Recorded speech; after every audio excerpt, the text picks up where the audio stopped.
Pesantren Al-Hozini Sidoarjo, Jawa Timur. Selamat siang, Kika.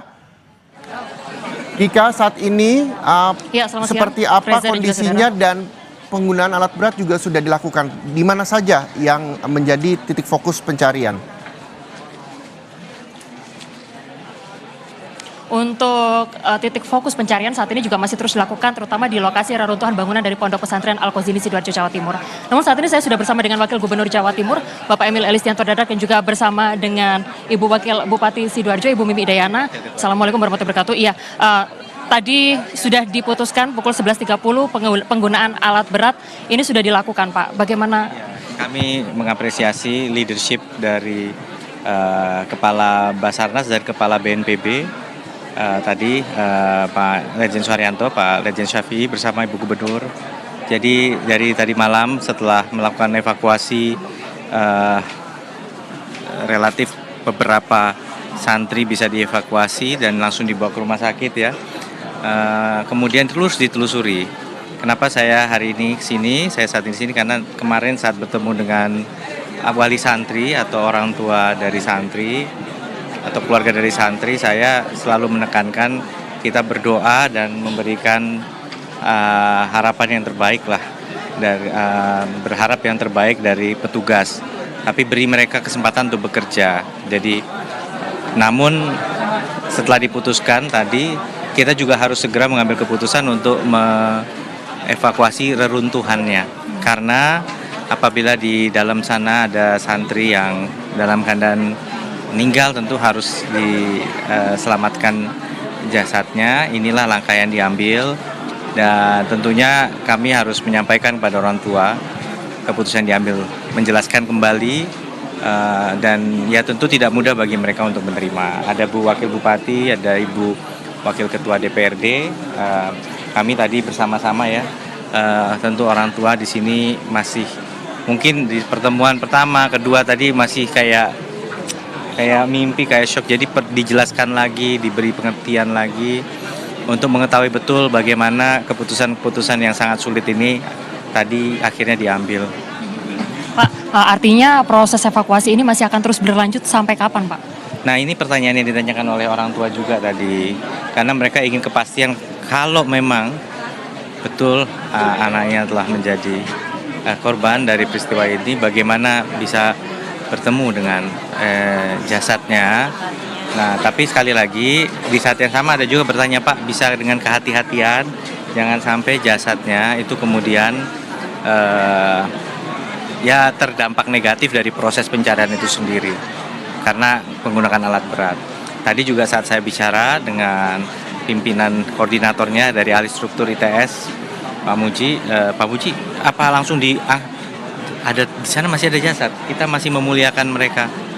Jadi jangan juga terlalu gerasa gerusu prosesnya dan berdampak kepada jasad. Maka dilakukan dengan kehati-hatian, tapi juga tidak dilakukan dengan menunda-nunda. Jadi jumlah personil yang ada di lapangan, alat yang tersedia ini banyak sekali, sehingga betul-betul jeda tidak ada, intensitas bisa tinggi. Jadi kami mohon doanya. Mungkin Bu Wabub ada tambahan, Bu Wabub gimana dari? Sebentar, sebelum kami ke Ibu Wabub, satu lagi Pak, terkait dengan wali murid yang saat ini juga masih menunggu. Apakah untuk fasilitas misalkan seperti bantuan seperti ini juga masih akan terus diberikan, dan sampai kapan sekiranya mereka bisa menunggu untuk mendapatkan informasi kepastian tersebut? Ini penting sekali ya, karena tentunya tempat ini menjadi satu center untuk semua informasi. Di sini orang tua bisa dari sini, ada posko BPBD, Basarnas, semua proses pencarian pun bisa dilihat dari layar di sini. Terima kasih untuk Sidoarjo yang sudah memasang ini. Jadi ini tetap di standby kan. Tadi bersama dengan rekan-rekan DPRD ya, dan juga Pak Sekda, kita juga mengecek ke Sinambungan Dapur Umum yang terus menyediakan makanan untuk semua yang hadir di sini, baik yang bertugas ataupun keluarga. Sehingga kami kalau ditanya sampai kapan, pokoknya terus kita jalankan, karena kita ingin memberikan dukungan dalam suasana yang sangat berduka seperti ini. Kami harus fokus paling tidak untuk memastikan adanya dukungan seperti ini, bahkan sampai sedetail ketersediaan air untuk kamar kecil juga ini tentu dipikirkan. Dan kemarin truk PDAM sudah datang, Bu. Terima kasih. Baik, ini kan juga menjadi catatan bersama Bu, karena peristiwa ini saat ini sudah masuk kategori bencana nasional. Kalau dari DPRD Provinsi Jawa Timur sendiri, apa sekiranya evaluasi dan apakah nanti juga akan ada kemungkinan memanggil sejumlah pihak, Bu? Iya, ke depan mudah-mudahan kita semua bisa mengevaluasi dari bangunan-bangunan atau infrastruktur yang ada, baik di pondok, dari pemerintah maupun swasta.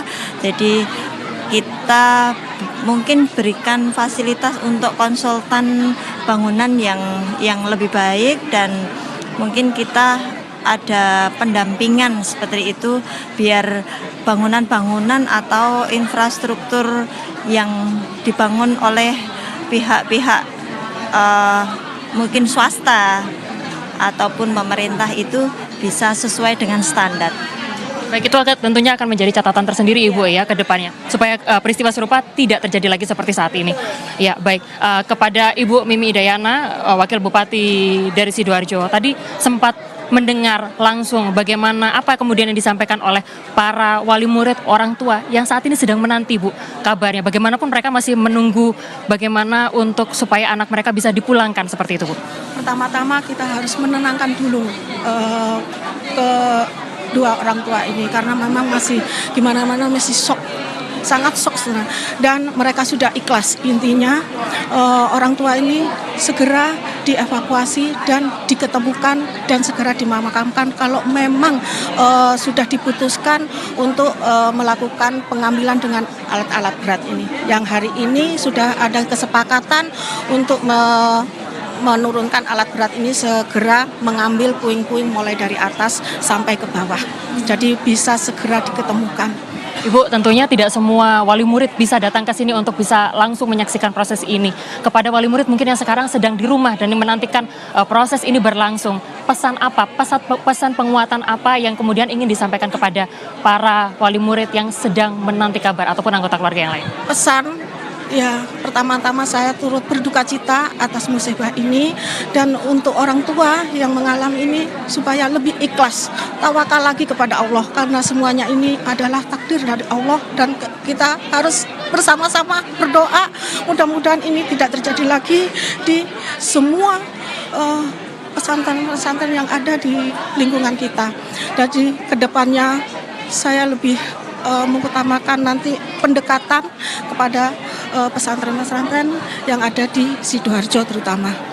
Ibu, ini kan juga ada 103 yang korban yang juga kemudian selamat. Ini artinya apakah nanti juga akan ada pendampingan secara psikologis, Bu, untuk korban-korban yang selamat? Betul, kita sudah menyiapkan pendampingan psikologis setiap yang dirawat di rumah sakit saat ini. Jadi persatu ada pendampingan, terutama juga pendampingan ke orang tua yang belum diketemukan.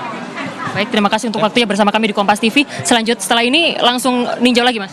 Tadi kami sudah meninjau. Kami tentu akan kita dari rekan di Pemprov ini bergantian untuk memastikan kesinambungan, termasuk Pak Sekda sebagai Kepala BPBD dan Kepala Pelaksana BPBD Pak Gatot, terus pastikan kesinambungan dukungan yang ada. Tadi Bu Gubernur juga baru dari sini memastikan mobilisasi alat berat berjalan dengan lancar dan berkoordinasi dengan pihak pondok pesantren. Satu lagi, Mas, ini kan proses evakuasi masih terus berlanjut. Tim juga masih banyak yang bertugas di sana. Selain anggota keluarga yang juga perlu dikuatkan, ada semangat juga yang perlu disampaikan kepada para tim yang saat ini masih terus bertugas untuk melakukan proses evakuasi. Apa, Mas, ini? Pertama-tama kami mengucapkan terima kasih dan apresiasi serta rasa bangga kami kepada, saya menyebutnya patriot ya, karena pada saat melaksanakan tugas ini mereka sebenarnya juga berhadapan dengan bahaya yang tidak main-main, sehingga dan energi yang dibutuhkan luar biasa. Kami tentu fokus memberikan dukungan terbaik kepada seluruh yang bertugas, dan kami harap diberikan tentunya semangat untuk menuntaskan semua proses yang berjalan ini sebaik-baiknya. Terima kasih untuk waktunya bersama kami di Kompas TV.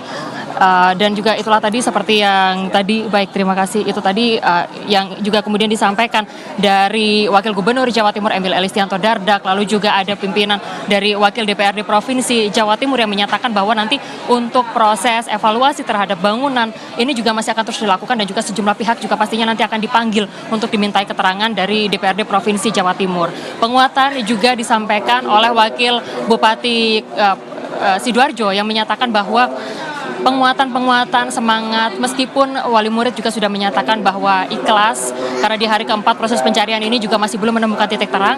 Penguatan lain yang juga kemudian disiapkan oleh pemerintah Kabupaten Sidoarjo ini adalah berupa dampingan psikologis tidak hanya bagi para siswa yang selamat dari peristiwa ini, tetapi juga kepada wali murid yang sehingga saat ini juga masih terus menanti. Bantuan dan juga posko masih akan terus berjalan seiring dengan proses evakuasi yang hingga saat ini berjalan. Tadi Reza dan juga saudara sudah disampaikan secara resmi oleh Kepala BNPB lalu juga kemudian disampaikan oleh Menko PMK.